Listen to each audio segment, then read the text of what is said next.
بسم الله الرحمن الرحيم نحمده ونصلي ونسلم على رسوله الكريم أما بعد عن جابر بن سمرة رضي الله تعالى عنه قال خرج رسول الله صلى الله عليه وسلم فقال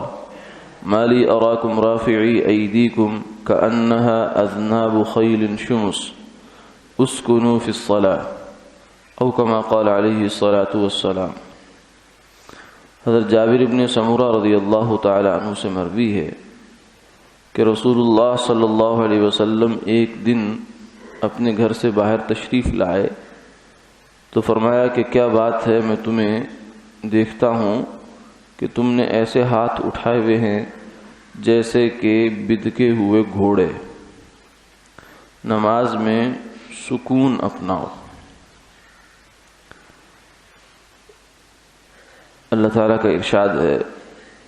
وَقُومُوا لِلَّهِ قَانِتِينَ، اے ایمان والو جب اللہ کے سامنے کھڑے ہو تو خشوع اور خضوع کے ساتھ کھڑے ہو۔ خشوع کا مطلب یہ ہے کہ جو ظاہری حالت ہے انسان کی، جسم اس کا، وہ ادب کے ساتھ کھڑا ہوا ہو اور کوئی فضول حرکت انسان نہ کرے۔ یہ نماز میں جب کھڑا ہو تو جہاں ہاتھ رکھنے چاہیے وہیں پہ ہاتھ ہونے چاہیے، جہاں نظر ہونی چاہیے وہیں نظر رکھے، اور پاؤں جیسے کھڑے رکھنے چاہیے ویسے ہونے چاہیے۔ یہ نماز کی جو ظاہری حالت ہے یہ بھی بنانی سنوارنی چاہیے، اور اس کی بنیاد یہ ہے کہ اس میں خلاف سنت کوئی حرکت نہ ہو اور فضول میں کوئی حرکت نہ ہو۔ یعنی بعض دفعہ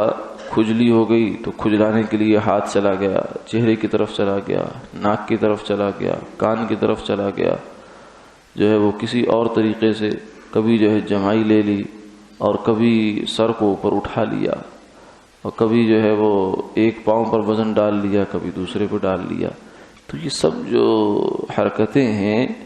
یہ اللہ کے دربار کے شایان شان نہیں ہیں،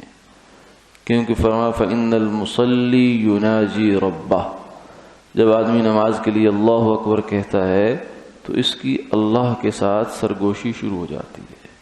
یہ اب جو کچھ پڑھ رہا ہے، جو کچھ سنا رہا ہے، یہ اللہ کو سنا رہا ہے، اللہ اس کا یہ سب کچھ سن رہے ہیں۔ تو جب آدمی کسی بڑے کے پاس جاتا ہے تو وہاں ان چیزوں کا خیال رکھتا ہے کہ لا یعنی کوئی حرکت نہ ہو، بلکہ ایسے بہت اطمینان کے ساتھ اور پورے وقار کے ساتھ انسان کھڑا ہوتا ہے۔ یہ ہماری جو عدالتیں ہوتی ہیں، وہاں جب جج کے سامنے پیش کرتے ہیں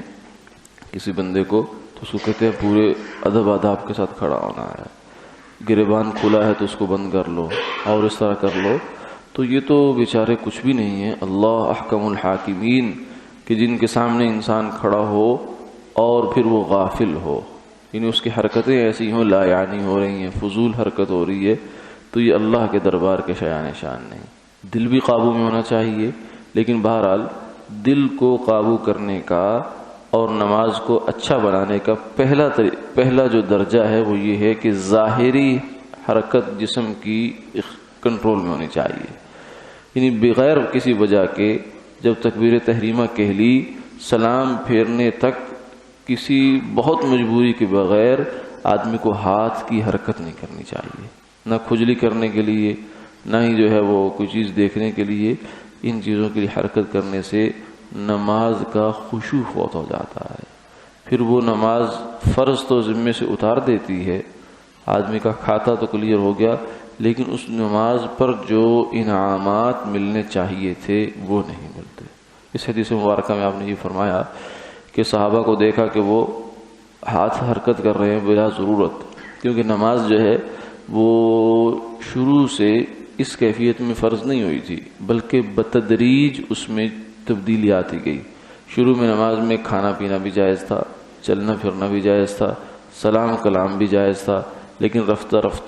رفتہ اس میں تبدیلی آتی گئی اور نماز مکمل سکون پر آ گئی۔ وقوموا للہ قانتین، جو اس میں زائد حرکات تھی وہ ختم کر دی گئی۔ اب فرمایا کہ آخری جو حدیث آپ نے فرمائی وہ یہ ہے اسکنوا فی الصلاۃ، نماز میں بالکل اطمینان کے ساتھ کھڑے ہوا کرو اور اس میں ادھر ادھر کی حرکت نہ کیا کرو. اللہ تعالیٰ عمل کی توفیق عطا فرمائے.